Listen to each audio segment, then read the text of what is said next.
Good morning, students.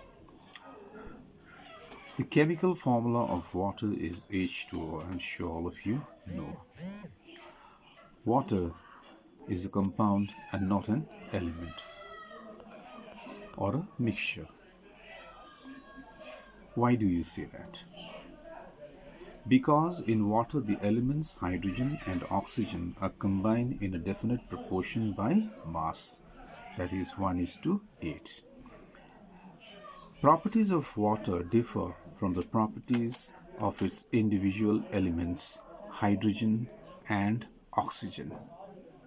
That means water is a liquid and it is used for extinguishing fire. Isn't it so? But hydrogen or oxygen, for instance, is a supporter of combustion. The properties are not the same. The components of water, that is hydrogen and oxygen, can be separated by chemical means only.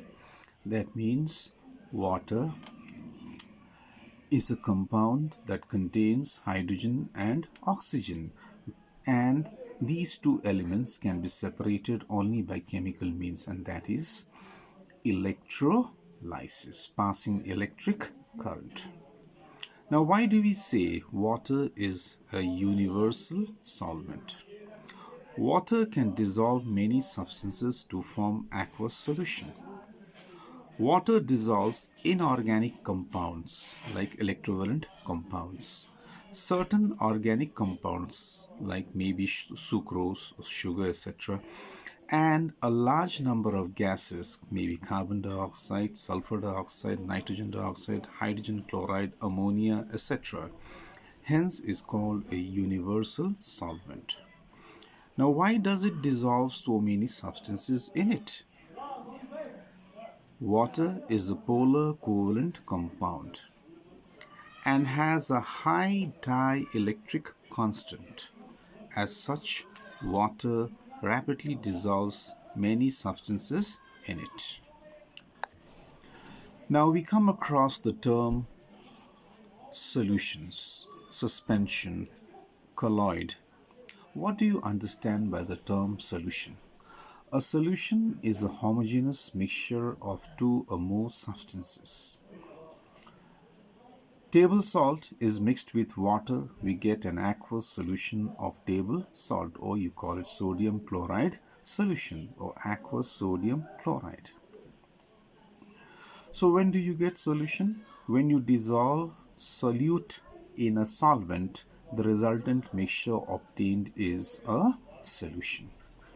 Now, suspension is a heterogeneous mixture in which small solid particles are suspended. The particles of suspension can be seen with the naked eye.